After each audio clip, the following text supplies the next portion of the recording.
اچھا، اب ہمارے پاس کیا آپشن ہے، کشمیری عوام کے پاس کیا آپشن ہے؟ اب کشمیری جو عوام کی جدوجہد ہے وہ مزید تیز ہوگی یا کشمیری عوام کو مایوسی ہوگی؟ دیکھیں، اس سے کشمیری عوام بالکل ہمیشہ سے جانتے ہیں کہ انڈیا کا اصل چہرہ کیا ہے، جی اور نہ ہی کشمیر کے عوام کو انڈیا کی سپریم کورٹ سے کوئی امیدیں تھیں۔ جی انڈیا کی سپریم کورٹ سے تو اس کو امیدیں ہوں جو ان کے کانسٹیٹیوشن کو مانتا ہو جی اور جو ان کے رول کو آن جموں اینڈ کشمیر کو مانتا ہو۔ تو کشمیر کے عوام کو نہ تو کسی طرح سے کوئی امیدیں نہیں تھی، اور اس لیے جو آج فیصلہ آیا اس کی کوئی ویلیو بھی نہیں ہے۔ اب جو کشمیری عوام آج سے 7 دہائیوں سے جو کر رہے ہیں، جو ان کی حق خود ارادیت کی ایک تحریک ہے، وہ جاری رہے گی، اور پاکستان ان کا مقدمہ دنیا بھر میں لڑتا رہے گا، انٹرنیشنل سطح پر، یونائٹڈ نیشنز میں، OIC میں، اور بھی جو ہمارے بائی لیٹرل چینلز ہیں، ہر جگہ پر پاکستان کشمیری عوام کا مقدمہ لڑتے رہیں گے۔ صحیح ہے۔ تو یہ فرمائیے کہ اس فیصلے کو یا اوورآل اس کشمیر ایشو کو ہم بین عالمی عدالت انصاف میں بھی لے جا سکتے ہیں، اس کا بھی کوئی فائدہ ہے یا نہیں؟ دیکھیں، یہ آج اس کی آئی ہے، رولنگ آئی ہے، اس کو بھی ہمارے لا ایکسپرٹس دیکھیں گے، لیکن اس کے بعد دیکھا جائے گا کہ اگر ہم نے اس پہ کوئی کامنٹری کرنی ہے لیگلی کہ نہیں کرنی۔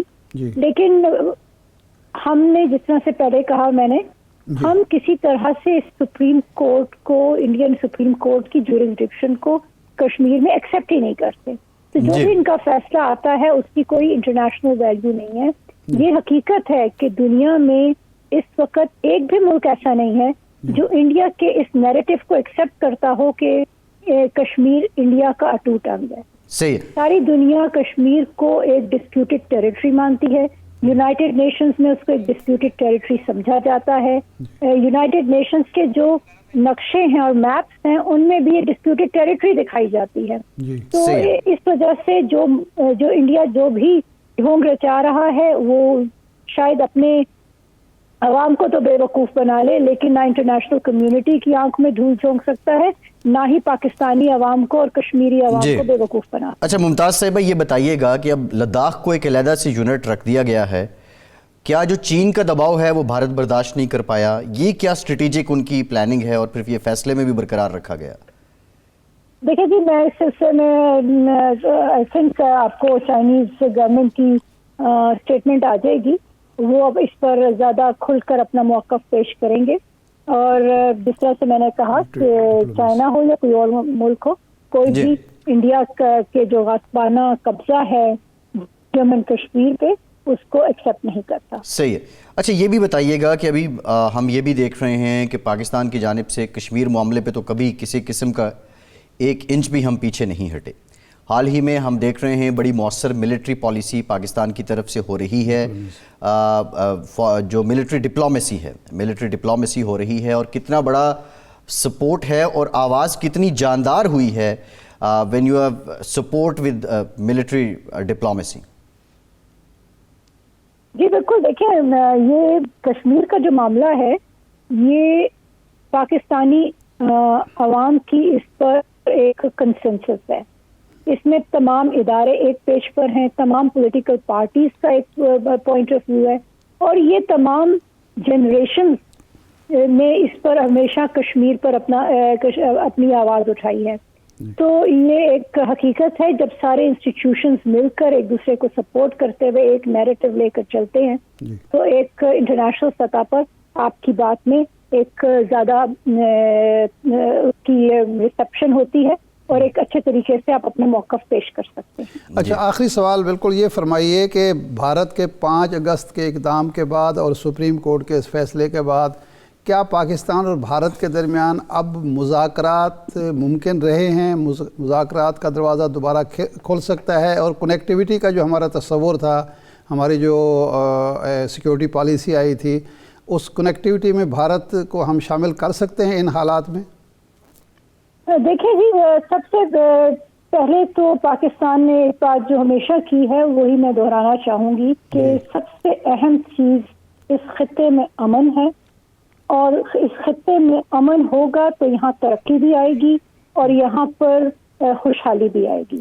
جی. اور اس خطے میں امن کے لیے سب سے اہم چیز وہ ہے مسئلہ کشمیر کا حل. جی. اور وہ ہم اس کے لیے پاکستان ہمیشہ تیار ہے بات چیت کے لیے بھی، لیکن اس کے لیے انٹرنیشنل جو پرنسپلز ہیں اس کے مطابق ہونا چاہیے. یونائٹڈ نیشن سیکورٹی کاؤنسل کی ریزولوشن کو سامنے رکھتے ہوئے، انٹرنیشنل لا کو سامنے رکھتے ہوئے پاکستان کشمیر کا معاملہ اس سلسلے میں ہمیشہ ڈسکس کر کے امن کی طرف اپنا رول ادا کرتا رہے. جی ٹھیک، بہت شکریہ. ممتاز زہرا بلوچ صاحبہ دفتر خارجہ پاکستان ہمارے ساتھ موجود تھیں. ایک وقفے کے بعد دوبارہ حاضر ہوتے ہیں.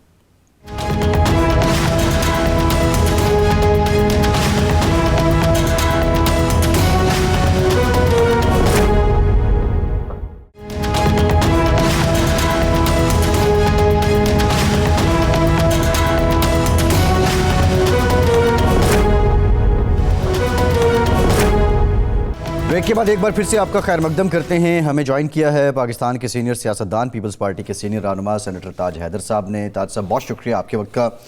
آج الیکشن کمیشن آپ کا وفد گیا تھا، بنیادی طور پر کیا گفتگو ہوئی؟ اور ظاہر ہے کانفیڈنٹ آپ بھی ہیں، سیاسی ملاکھڑا جو ہے اب وہ سج چکا ہے اور دن بدن یہ دنگل تیز ہوتا جا رہا ہے. سو پیپلز پارٹی اب تک کے جو سارے معاملات ہیں اس پر مطمئن ہے؟ جی نہیں، ہم تو شروع سے شکایت کرتے چلے آئے ہیں، لیکن وہ شکایتیں براہ راست الیکشن کمیشن سے نہیں تھیں. الیکشن کمیشن کے پاس تو اب مرحلہ آیا ہے جبکہ حلقہ بندیاں ہوئیں اور اس کے بعد پولنگ ہوگی اور اس کے بعد اس کی کاؤنٹنگ، گنتی وغیرہ ہوگی. اور دوسرے ادارے جو کچھ کر رہے ہیں ان کے بارے میں ہم نے ضرور شکایت کی کہ جس طریقے سے پوسٹنگز اور ٹرانسفرز ہو رہے ہیں، یعنی سندھ میں ہر ایک کو ٹرانسفر کر دیا گیا ہے اور دوسرے صوبوں کے اندر بھی بلا وجہ وہ ٹرانسفرز کیے جا رہے ہیں، پوسٹنگز کی جا رہی ہیں، نئے لوگ لائے جا رہے ہیں. اور ظاہر ہے کہ الیکشن کمیشن کے نوٹس میں یہ بات لانی ضروری تھی کہ اس طریقے سے تمام یہ سلسلے ہو رہے ہیں. پھر جو حلقہ بندی کے اندر ایک آبادی کا فرق ہے ایک حلقے اور دوسرے حلقے میں، اس کے بارے میں بھی ہم نے تمام کیلکولیشنز جو تھے وہ ان کی خدمت میں پیش کیے. یہ بھی جو پوسٹنگز ٹرانسفرز کے نوٹیفیکیشن تھے وہ ان کی خدمت میں پیش کیے، ان کو یہ توجہ دلائی کہ یہ زیادتیاں ہو رہی ہیں.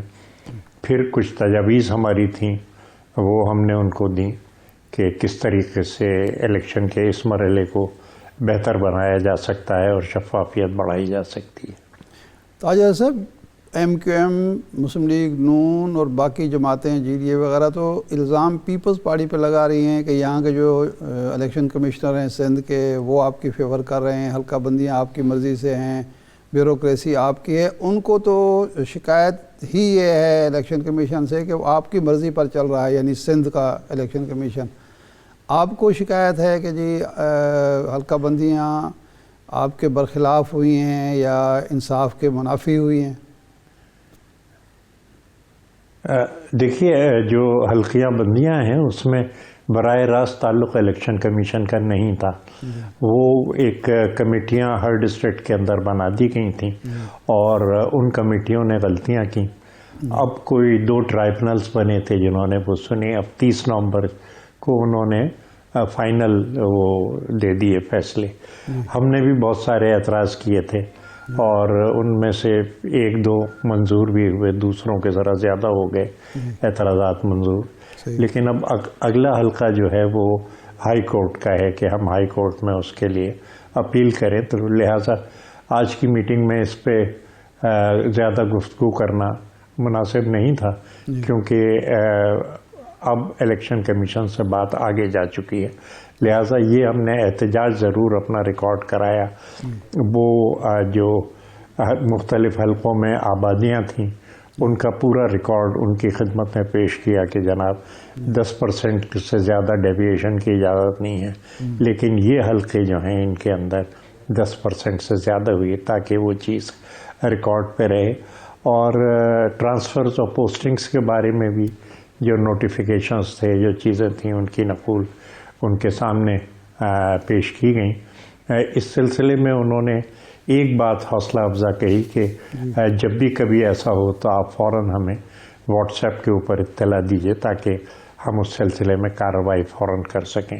یہ بات ایک حوصلہ افزا تھی کہ ایک ڈائریکٹ ایکسیس مل رہا ہے ہمیں بھی اور دوسروں کو بھی، اور جو آبزرورز ہیں جو دوسرے ہیں ان کو بھی وہ الیکشن کمیشن کے سامنے بات رکھ سکیں کہ یہاں پہ جو آپ کی ہدایات ہیں ان کی خلاف ورزی ہو رہی ہے، تاکہ فوری اس کے اوپر عمل درآمد کر سکیں۔ صحیح ہے۔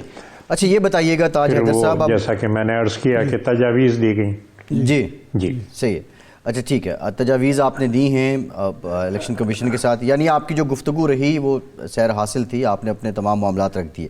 ایک اور انتہائی اہم معاملہ ہے میرے خیال سے، جی میں اسے مثبت گفتگو کہوں گا، کہ جیسے پوسٹل بیلٹس کا معاملہ تھا جس میں کافی شکایتیں آتی ہیں، تو ہم نے تجویز دی کہ جناب آپ جیسے ہی اپلیکیشنز آپ کو وصول ہوں وہ آپ ویب سائٹ پر ڈال دیں تاکہ جو حلقے کے امیدوار ہیں، دوسری پارٹیاں ہیں، وہ دیکھ سکیں کہ ہاں کس کس نے اپلائی کیا ہے اور ان کو کسی پہ اعتراض ہے تو اس کو رجسٹر کر سکیں۔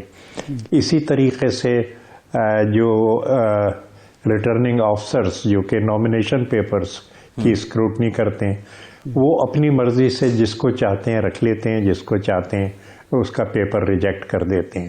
جی ہم نے یہ کہا کہ آپ ایک اسٹینڈرڈ کرائٹیریا بنا دیجئے اور اس اسٹینڈرڈ کرائٹیریا پہ ریٹرننگ آفسر ہر نامینیشن پیپر کو دیکھ لیں، اور جو اس کرائٹیریا پہ پورا نہیں اترتا وہ ریجیکٹ ہو جائے گا، اور جو پورا ہوتا ہے اترتا ہے اس کے پیپر ایکسیپٹ ہو جائیں گے۔ یعنی یہ تک ہوتا تھا کہ ایک ہی امیدوار نے 2 حلقوں سے نامینیشن پیپر بھریں، ایک حلقے میں منظور ہو گیا، دوسرے میں ریجیکٹ ہو گیا۔ تو یہ اس قسم کی کچھ تجاویز تھیں جو کہ ہم نے پیش کی۔ اچھا تاج حیدر صاحب، بھٹو ریفرنس 11 سال بعد کل اس کی سماعت ہوگی، آبویسلی اب فیصلہ آئے گا، امید یہی ہے۔ آپ کی ایک تو پیپلز پارٹی کی اس کیس سے اور اس کے فیصلے سے توقعات کیا ہیں، اور آپ کیا سمجھتے ہیں کہ یہ فیصلہ کوئی ایسا ہوگا کہ آئندہ جو پاکستان کی سیاسی، آئینی، قانونی سمت ہے اس کا تعین ہوگا اور اس پر کوئی عمل درآمد بھی ہوگا؟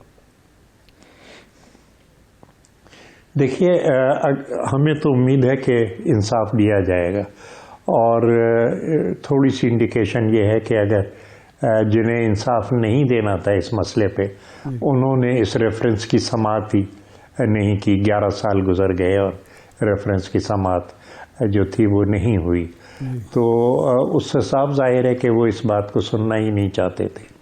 لیکن یہ کہ اب اگر موجودہ کورٹ نے سماعت کے لیے اسے منظور کیا ہے تو اس سے ایک چیز سامنے آتی ہے کہ وہ اس سلسلے میں انصاف کرنا چاہتے ہیں، اور اگر اس سلسلے میں انصاف کیا جاتا ہے اور جو ہماری پٹیشن وہ ریفرنس ہے کہ یہ عدالت غلط تھا، تو وہ اگر موجودہ کورٹ اس بات کو تسلیم کر لیتا ہے، ایک بات جو کہ ہر ایک تسلیم کر رہا ہے، دنیا بھر تسلیم کر رہی ہے، موجودہ سپریم کورٹ اگر اس بات کو تسلیم کرتا ہے تو یہ ایک بڑی تاریخی بات اس حساب سے ہوگی کہ لوگوں کا عدلیہ کے اوپر اعتماد بڑھے گا، اور ایک بات یہ آئی ہے کیونکہ ہاں عدلیہ نے جو بھی زیادتیاں ماضی میں کیں، اب وہ سیدھے راستے کے اوپر عدلیہ جو ہے وہ جانا چاہ رہی ہے، اور اس سے بہت سی بہتری ہمارے نظام کے اندر آئے گی۔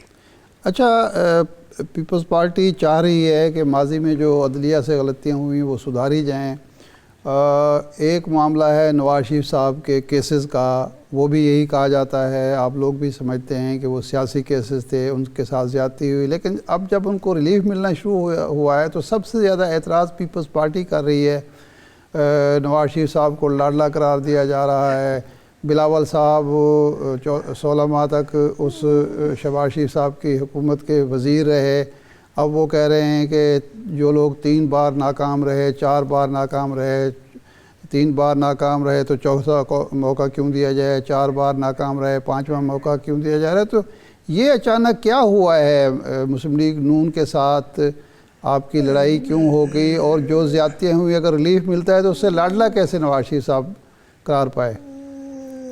میرے خیال سے چیئرمین صاحب کافی تفصیل سے اس پہ گفتگو کر رہے ہیں، اور جو 2 نظریات ہیں جن کا کہ ٹکراؤ ہے، پہلا نظریہ یہ کہ ہاں اشرافیہ کے لیے کام کیا جائے، اور جب اشرافیہ دولت مند ہو جائے گی تو پھر وہ غریبوں کے لیے بھی کچھ ہونے لگے گا۔ دوسرا یہ ہے کہ وہ منافع کو بڑھا کے چاہتے ہیں کہ ملک کی مجموعی قومی پیداوار بڑھائی جائے، اور اشرافیہ کے مفاد میں وہ اپنے فیصلے کرتے ہیں۔ ہماری جو سیاسی نظریہ ہے اور معاشی نظریہ ہے وہ یہ کہ ہم اجرتیں بڑھانا چاہتے ہیں، اور ہم چاہتے ہیں کہ سرمایہ گردش میں آئے اور جو غریب طبقات ہیں ان کی قوت خرید بڑھے، اور قوت خرید جب بڑھے گی تو پھر سرمایہ گردش میں آئے گا اور ہمارے ملک کی پروڈکشن جو ہے وہ بڑھے گی۔ دوسری بات یہ کہ جو بیرونی دباؤ ہمارے اوپر ہے کہ جس کی وجہ سے جو ہماری پیداواری لاگت ہے وہ بڑھتی جا رہی ہے، گیس کی قیمت بڑھا رہے ہیں آپ، بجلی کی قیمت بڑھا رہے ہیں، بینک ریٹ آپ بڑھا رہے ہیں، تو اس کی وجہ سے اب جو ہمارا سرمایہ دار طبقہ ہے وہ بھی فیکٹریاں بند کرنے پہ مجبور ہو گیا ہے۔ تو ہم جو منشور سامنے لا رہے ہیں وہ یہی ہے کہ ملک کی پروڈکشن کیسے بڑھائی جائے، پیداواری لاگت کیسے کم کی جائے، روزگار کے مواقع کیسے پیدا کیے جائیں، مہنگائی کو کس طریقے سے کنٹرول کیا جائے، اور غربت کو کیسے مٹایا جائے۔ غربت ختم نہیں ہو سکتی جب تک کہ آپ نہ صرف یہ کہ روزگار دیں بلکہ اچھی اجرتیں دیں، تاکہ غریب طبقہ ایک بہتر معیار زندگی اپنا جو ہے وہ بنا سکے۔ نہیں تاج تو صاحب، یہ 2 نظریات ہیں، اور ان نظریات کا تناسب نہیں، اس بات سے تو مسلم لیگ نون بھی کبھی انکار نہیں کرتی، وہ بھی یہی کہتے ہیں ہم مہنگائی ختم کریں گے، بے روزگاری ختم کریں گے، لوگوں کو روزگار بڑھائیں گے اور اجرتیں بہتر کریں گے۔ اس نے تو کبھی ایسا نہیں کہا۔ میں شاید واضح نہیں کر پایا بات کو اپنی، میں شاید واضح نہیں کر پایا اپنی بات کو۔ مسئلہ یہ ہے کہ اس کا طریقہ کار کیا ہے۔ ان کا طریقہ کار یہ ہے کہ آپ اشرافیہ کو اور زیادہ بڑھائیں، اور پھر اشرافیہ جب آگے اس کے پاس دولت آ جائے گی تو اس دولت کا کچھ حصہ مل جائے گا۔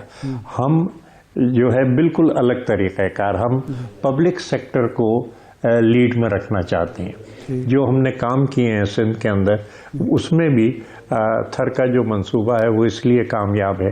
پہلی بات تو یہ کہ وہ ایک فلسفہ ہے۔ فلسفہ یہ ہے کہ جو ملک کے اندر پائی جانے والے قدرتی وسائل ہیں اور جو ملک کے افرادی وسائل ہیں ان کو ترقی دے کے اور ان کو آپس میں ملا کے آپ ملک کو آگے بڑھائیں۔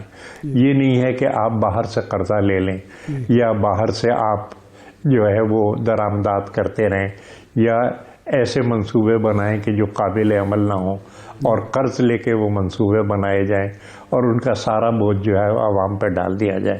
یہ طریقہ کار ہم اس کی مخالفت کرتے ہیں۔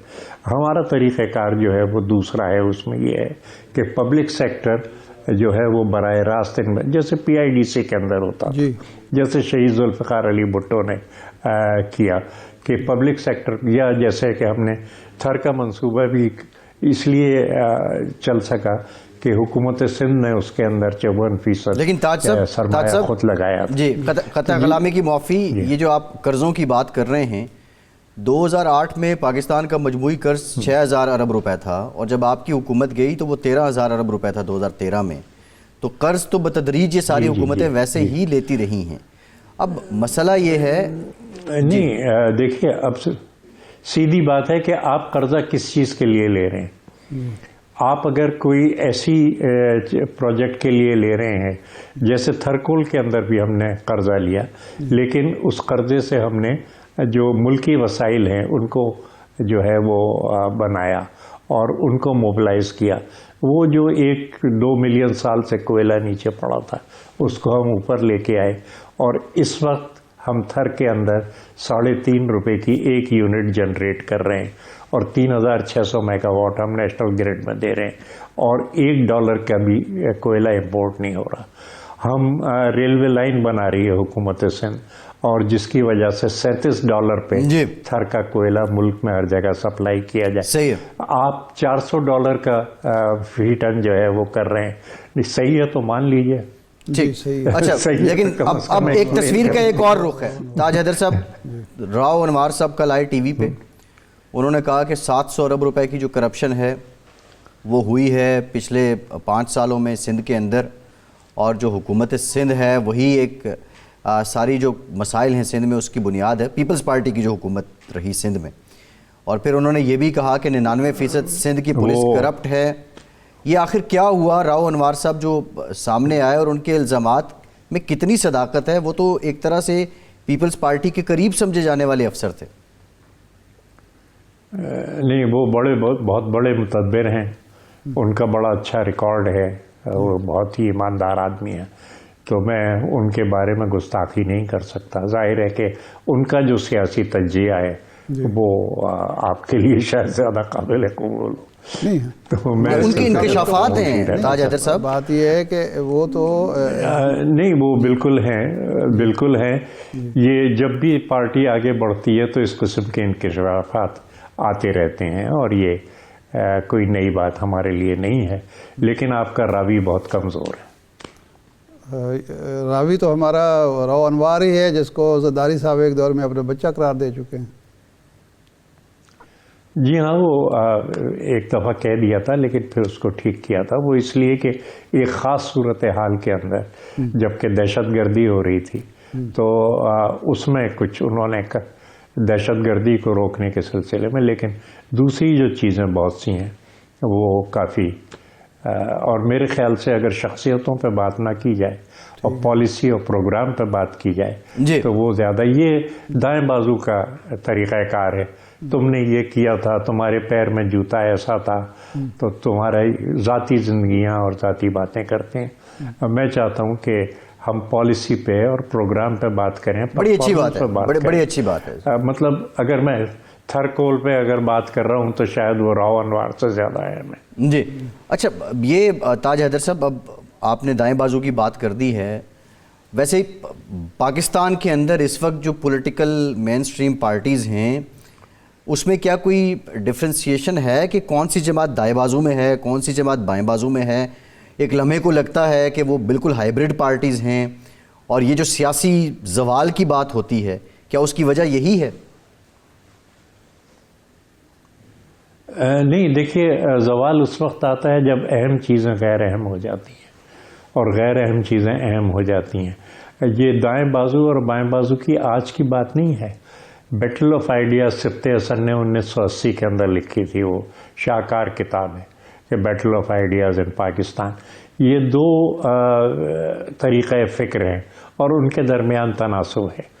ایک جو طرز فکر ہے وہ یہ ہے کہ جناب آسمان پھٹے گا اور باہر سے جو ہے بیرونی سرمایہ جو ہے وہ آنا شروع ہوگا اور ملک ترقی کرے گا. کبھی کسی انسانی تاریخ کا میں ذکر کر رہا ہوں، کسی ملک نے دوسرے ملک کی تعمیر نہیں کی ہے. وہ اگر آتے ہیں تو اپنے فائدے کے لیے آتے ہیں، وہ ہمارے فائدے کے لیے نہیں آتے. دوسرا طرز فکر یہ ہے کہ اللہ نے ہمیں قدرتی وسائل دیے ہیں اور ان قدرتی وسائل کو بہتر طریقے سے موبلائز کیا جائے، اور جو افرادی وسائل ہیں ہمارے ان کو تربیت دے کے، ان کی اسکلز بڑھا کے اور ان کو بہتر سے بہتر آپ کر کے اور سہولتیں ان کو براہ راست پہنچائیں. جیسا کہ اب سندھ میں ہم صحت کا ہمارا نظام ہے کہ بہترین علاج جو ہے وہ سندھ کے اندر مفت ہوتا ہے اور وہ دروازے کھلے ہوئے ہیں. اس وقت سندھ کے اسپتالوں میں 60% مریض پاکستان کے دوسرے صوبوں سے آ رہے ہیں، بلکہ کوئی 15 ممالک ایسے ہیں جہاں کے مریضوں کا، یعنی ایک مریضہ تو جو جگر ٹرانسپلانٹ کا گمبٹ کے اندر ادارہ ہے وہاں نیو یارک سے آئیں اور وہ علاج کرا کے لے کے گئی. جو بھی مریض ہے، جو بھی بیمار ہے، اس کا علاج کرنا ہمارا اخلاقی فرض ہے، دینی فرض ہے، وہ ہم کر رہے ہیں. لیکن یہ کہ اگر ایک صوبے میں یہ چیز کی جا سکتی ہے تو باقی صوبوں میں کیوں نہیں کی جا سکتی؟ اکنامک مائگریشن کیوں ہو رہی ہے؟ جو سی پیک تھی ہماری، اس کا روٹ کیوں بدلا گیا؟ اسے پسماندہ علاقوں سے گزرنا تھا تاکہ وہ علاقے بھی ترقی کریں، لیکن کیوں اسے ترقی یافتہ علاقوں سے ایک وہ دی گئی تھیوری ارلی ہارویسٹ کی کہ جو ترقی یافتہ علاقے ہیں ان کو اگر مزید ترقی دی جائے تو اس میں اتنی آمدنی ہوگی کہ بعد میں جو غیر ترقی یافتہ علاقے ہیں ان کی بھی حالت بدلی جا سکتی ہے۔ جی محترم احسن اقبال صاحب کی تھیسس تھی ہے، اور لیکن ہم اس چیز کے خلاف ہے۔ ہم کہتے ہیں کہ نہیں، جو پسماندہ علاقے ہیں ان کو بڑھانا۔ لیاقت علی خان بھی یہی کہتے تھے، پی آئی ڈی سی کا چارٹر اگر اٹھا کے دیکھیں کہ بیکورڈ ایریاز، پسماندہ علاقوں کے اندر انڈسٹریز ہم لگائیں گے، جو مقامی را مٹیریل ہے اس کو ہم استعمال کریں گے، جو امپورٹ ہو رہی ہے اس کی سبسٹیوشن کرنے کے لیے ہم انڈسٹریز لگائیں گے۔ وہی ایک طرز فکر ہے جس کو شہید ذوالفقار علی بھٹو آگے لے کے چلے، اور آپ نے دیکھا کہ روزگار کے کتنے مواقع پیدا ہوئے۔ تاجدر صاحب قطع کلام معاف ہو، 16 ماہ کی حکومت میں احسن اقبال وزیر منصوبہ بندی تھے، کبھی ہم نے کسی پیپلز پارٹی کے وزیر کے منہ سے کوئی اختلافی بات نہیں سنی کہ پالیسیز جو عوام دوست پالیسیاں ہیں وہ نہیں بنائی جا رہی۔ اب ہمیں پتہ چل رہا ہے کہ احسن اقبال صاحب بھی غلط تھے اور شہباز شریف صاحب کی پالیسیز بھی درست نہیں تھیں، تو یہ سارا کچھ حکومت سے نکلنے کے بعد کیوں یاد آ رہا ہے؟ دیکھیے، میں کبھی کبھی اخبار پڑھ لیتا ہوں، ٹیلی ویژن دیکھ لیتا ہوں، اور مسلسل اس پہ احسن اقبال صاحب کی اور مراد علی شاہ صاحب کی میٹنگز کی خبریں آتی رہیں کہ آدم شماری کے اوپر، مردم شماری کے اوپر کس قسم کے اختلافات ہوئے، کس قسم کے خط لکھے گئے۔ کچھ میٹنگز میں بھی شریک رہا۔ یہ تو ہمیں تو آپ ہی کے ذریعے یہ پتہ چلا، آپ ہی کے ذریعے پتہ چلا کہ جی بلاول بھٹو صاحب نے 2 دفعہ یہ کہا کہ ہم حکومت سے الگ ہو رہے ہیں۔ وہ معاشی شعبے جتنے بھی شعبے تھے وہ مسلم لیگ کے پی ڈی ایم کے پاس تھے اور وہ چلا رہے تھے، جو باقی تھے سوشل سیکٹرز وہ ہمارے پاس تھے، تو فارن منسٹری ہمارے پاس تھی، تو اس میں جو کچھ محنت ہوئی، جو کچھ اللہ نے توفیق دی اور جو کچھ ہم کر سکے ہم کرتے رہے۔ کیبنٹ کے اندر جو ڈسینٹ کے نوٹ ہیں وہ اپنی جگہ ہیں، لیکن یہ چیزیں وہ ہیں کہ جو باقاعدہ ذمہ دار طور پہ نشریاتی اداروں سے نشر ہوتی رہی۔ جی ٹھیک، بہت شکریہ سینیٹر تاج حیدر صاحب، آپ کے وقت کا بہت شکریہ۔ ایک بریک کے بعد اسی پہ بات کریں گے، ہمارے ساتھ رہیے۔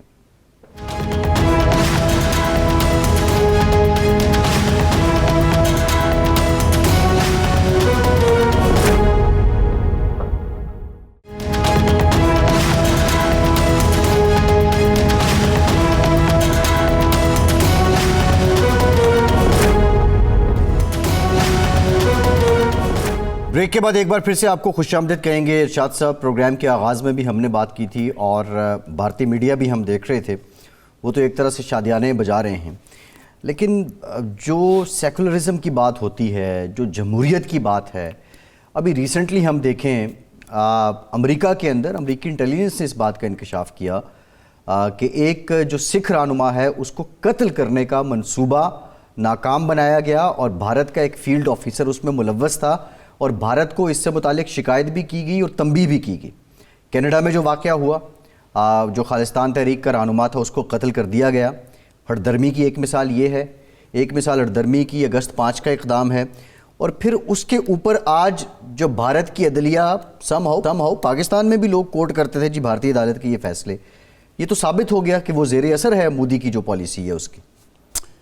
میں نے جس طرح ابتدا میں عرض کیا تھا کہ ہمارے ہاں کچھ بعض پروپیگنڈے کے ذریعے کچھ کلیشے جو ہیں نا، وہ کہ بھارت ایک سیکولر ریاست ہے، بھارت میں جمہوریت ہے، بھارت میں عدلیہ بڑی طاقتور آزاد ہے، یہ کلیشے ہیں۔ کوئی ایسا سب سے بڑی سیکولر جماعت جس کو مولانا ابوالکلام آزاد صاحب جیسے لوگوں نے بھی اڈاپٹ کیا وہ کانگریس ہے۔ اور بھارت کی تاریخ میں سب سے زیادہ ہندو مسلم فسادات جو ہیں وہ کانگریس کے دور حکومت میں ہوئے ہیں. جواہر لال نہرو کے دور میں ہوئے ہیں, اندرا گاندھی کے دور میں ہوئے ہیں, اور بعد میں وہ کچھ ہوتا رہا ہے. ایک بات. دوسری بات یہ ہے کہ وہاں کا میڈیا, مین سٹریم میڈیا کی بات کر رہا ہوں, میڈیا اور عدالتیں ہمیشہ وہی کچھ بولتی اور کہتی رہی ہیں جو بھارتی حکومت کی خواہش ہوتی تھی. جی ٹھیک ہے نا جی, یہ دوسری بات ہے.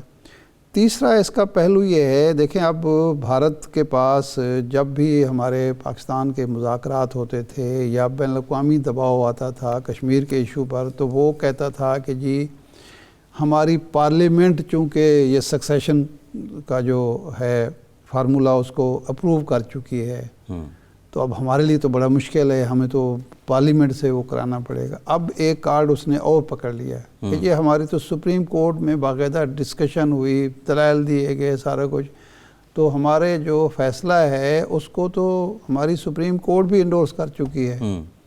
یہ ایک اس نے اپنے لیے ایک نیا کارڈ گھڑ لیا ہے, ایک گراؤنڈ بنایا ہے. جی.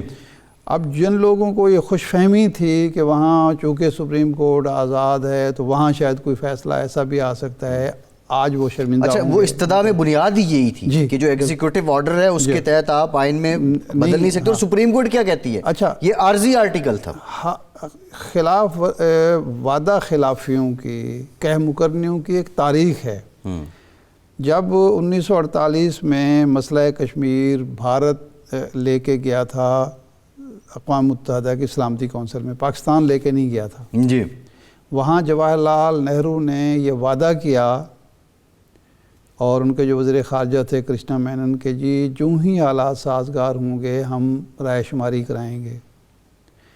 انہوں نے کشمیری عوام سے وعدہ کیا, پاکستان سے وعدہ کیا, عالمی برادری سے وعدہ کیا, اقوام متحدہ سے وعدہ کیا, اور اس وعدے کو بار بار دہرایا. اس وعدے کی تکمیل کے لیے باقاعدہ ایک کمیشن بنا, رائے شماری کمیشن.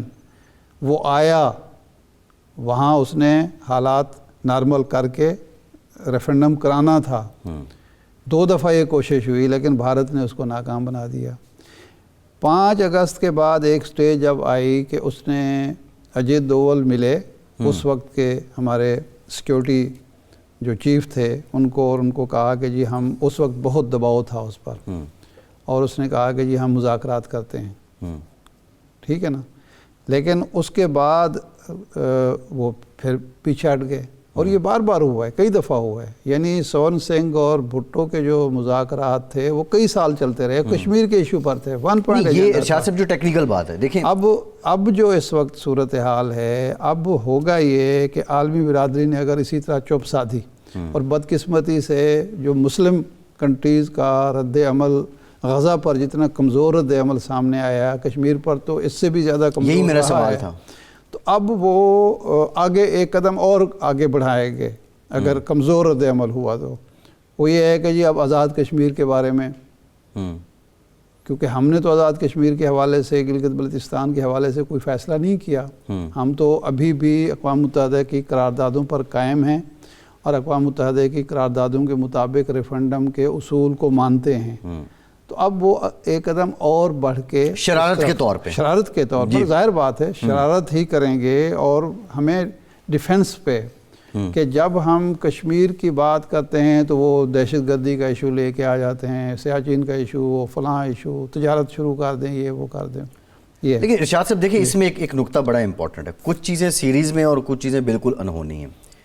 بھارت کو جب کوئی تیسرا ملک ثالثی کی بھی بات کرتا ہے, ایون ٹرمپ نے بھی بات کی, وہ کہتے ہیں جی یہ بائی لیٹرل مسئلہ ہے. بائی لیٹرل پہ آتے ہیں تو وہ مذاکرات کی میز پہ نہیں آتا, نمبر 1. نمبر 2 بات جو ہے, بھارت نے کشمیر کو لے کر اپنی پالیسی کو کنسسٹنٹ نہیں رکھا.